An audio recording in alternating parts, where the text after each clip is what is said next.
Bunda Siska Ayuningsi SKPM Hakes. Di sini Bunda mengajar tentang pendidikan anti korupsi. Baiklah, Bunda menjelaskan tentang isi LPS kita ya. Bunda sendiri tidak memakai tim. Pertama itu pertemuan kita yaitu pengarahan LPS, di mana metode pembelajaran dan penjelasan yaitu dosen mengenai tentang rancangan pembelajaran, kompetensi yang diharapkan terhadap mata kuliah. Nanti di pertemuan kedua yaitu pengantar tentang anti korupsi, tentang pengertian korupsi dan bentuk-bentuk korupsi. Lalu ada penjelasan tentang sejarah korupsi.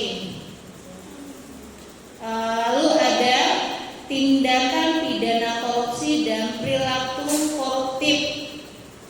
Lalu ada faktor penyebabnya yaitu faktor penyebab korupsi, sikap anti korupsi, dan dampak masif anti korupsi.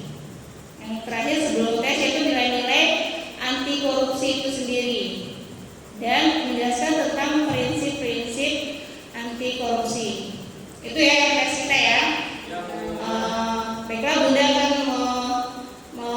menjelaskan tentang materi kita hari ini yaitu tentang latar belakang anti korupsi.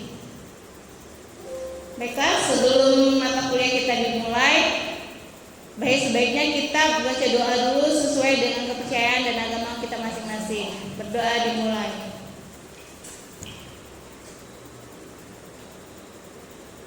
Oke, berdoa selesai.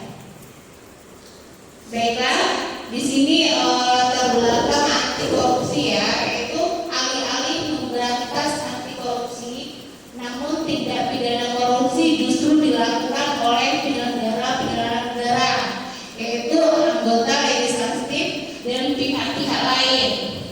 Sering dengar nggak? Korupsi itu dilakukan pada aparatur negara. Biasanya dilakukan pada DPR, lalu dan aparatur pemerintahan yang diberi wewenang tentang keuangan.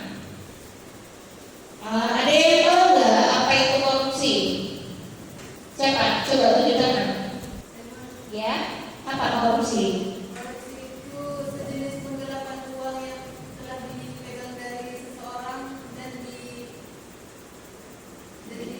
digunakan secara pribadi, bukan untuk keperluan sesama. Ya, ini definisi korupsi. Korupsi itu secara etimologi berasal dari bahasa Latin corrupere, artinya korupsi atau menghancurkan. Dimana yaitu secara terminologi korupsi artinya menerima uang sogok, menyelewengkan uang atau barang milik perusahaan atau milik negara. Sedangkan dari definisi tersebut, korupsi adalah tindakan penyalahgunaan kekuasaan untuk kepentingan pribadi yang dapat merugikan orang lain ataupun menghancurkan negara. Orang-orang yang disebut yang melakukan korupsi disebut apa? Koruptor. Baik. Kita lanjut ya. Ada pun teori-teori perilaku korupsi yaitu ada dua. Menurut teori Mans and Scam, menurut Robert Merton, dia menyatakan bahwa korupsi merupakan suatu perilaku manusia yang diakibatkan oleh tekanan sosial sehingga menyebabkan pelanggaran norma. Ya, yaitu melakukan pengeluaran tidak sesuai dengan pemasukan yang tidak sering kita lihat di sosial media yang lebih menampakkan kehidupan sosialnya yang tidak sesuai dengan pendapatannya. Jadi untuk menutupi pengeluaran tadi yang tidak sesuai dengan pendapatan, biasanya mereka sering melakukan penyelenggaraan norma. Lalu ada lagi teori solidaritas sosial, yaitu teori lain yang menjabarkan terjadinya korupsi menurut oleh Emile Durkheim pada tahun 1858 dan 1917. Yang ini teorinya memandang bahwa watak manusia sebenarnya bersifat pasif dikendalikan oleh masyarakatnya. Nah, ini ada lagi dimensi korupsi, yaitu tingkat atas dan tingkat menengah ke bawah. Yaitu kalau tingkat atas para aktor Amerika Latin dan Asia Tenggara. Lalu kalau menengah ke bawah, berbelitnya proses perizinan pembuatan KTP, SIM dan lain-lain. Paham? Nah, ada tuh faktor-faktor penyebab korupsi, yaitu faktor eksternal. Yang pertama yaitu aspek perilaku, yaitu sifat tamak manusia. Sifat tamak manusia yang membuat bangkitnya keinginan untuk melakukan korupsi tadi. Lalu moral yang kurang baik, yang kurang kuat, gaya hidup konsumtif, tidak mau bekerja atau malas, pengen uang banyak tapi tidak mau bekerja, akhirnya melakukan penyelewengan dana.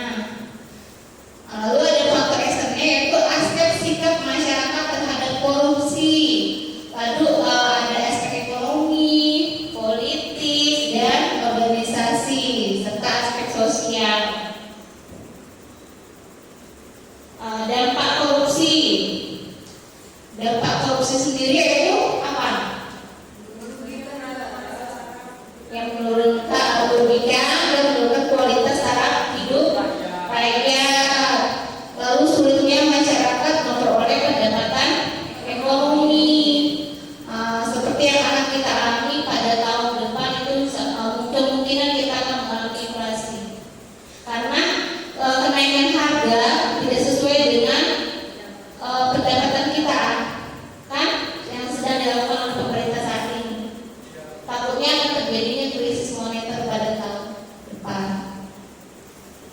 Lalu ada dampak korupsi pada tatanan perekonomian makro, merosotnya pertumbuhan ekonomi nasional, semakin tinggi tingkat inflasi, semakin rendahnya kinerja investasi nasional, nilai tukar mata uang rupiah merosot, semakin rendahnya kinerja perbankan nasional.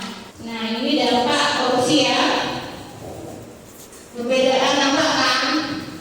Masyarakat yang menengah ke bawah sebelah kanan, sedangkan untuk aparatur negara menikmati dari hasil korupsi tersebut.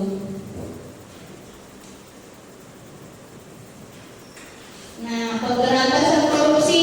Pemberantasan korupsi terdiri dari penindakan dan pencegahan dan upaya pemberantasan korupsi. Apa upaya yang dilakukan pemberantasan korupsi? Apa biasanya? Apa upayanya? Upaya yang dilakukan agar tidak, yaitu kita merasa puas dulu terhadap apa yang kita miliki. Hiduplah sesuai dengan porsi kita. Jadi kita harus memiliki rasa syukur yang tinggi dan tidak terpengaruh atas sosial yang dimiliki masyarakat di luar. Ada pun strateginya, yaitu pemberantasan korupsi diatur pada pasal 1 butir 3 Undang-Undang 30 tahun 2002. Yaitu pemberantasan korupsi adalah serangkaian tindakan untuk mencegah dan memberantas TPK, upaya koordinasi, supervisi, monitor, penyelidikan, penuntutan dan pemeriksaan di sidang pengadilan dengan peran serta masyarakat.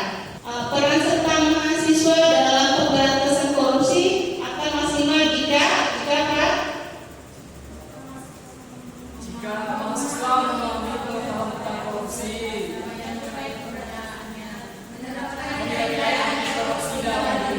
Ya, baik sekali. Biasanya dicapai melalui di bangku pendidikan. Mengapa pendidikan anti korupsi pendekatan yang dipakai? Karena melalui pendekatan hukum, pendekatan bisnis, dan pendekatan pasar. Tujuan membangun karakter anti korupsi yaitu kompetensi mahasiswa, yaitu mencegah orang lain untuk tidak korupsi, mencegah diri sendiri untuk tidak korupsi, mampu mengenali dan memahami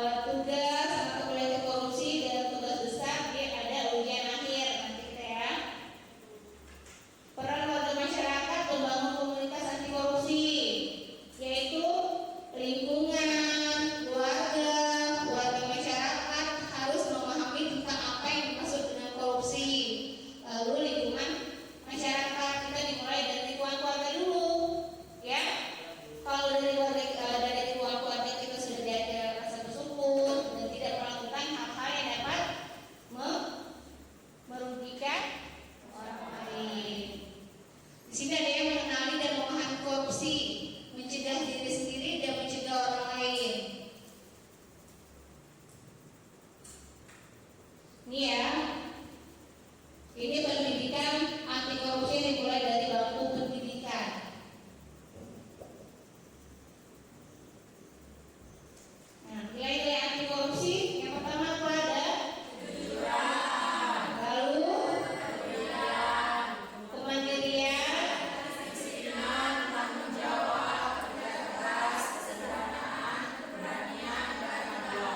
ya bagus sekali. Prinsip-prinsip anti korupsi itu ada akuntabilitas, transparansi, kewajaran dan kebijakan, kontrol kebijakan.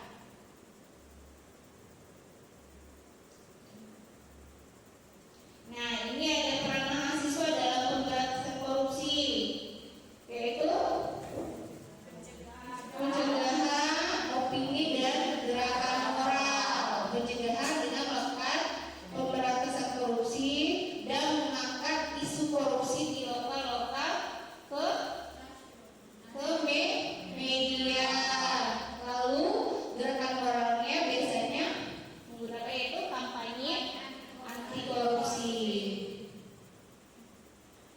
Nah, ini pencegahan anti korupsi. Udah, mungkin itu saja materi yang kita sampaikan pada hari ini. Apakah ada yang ingin bertanya atau belum jelas yang sudah sampaikan? Jelas Bu. Apa ada yang kurang jelas dari yang sudah sampaikan? Jelas ya. Tentang peran aktif mahasiswa, biasanya apa sih yang dilakukan mahasiswa untuk peran mahasiswa untuk mencegah korupsi tersebut? Biasanya apa? Demo ya.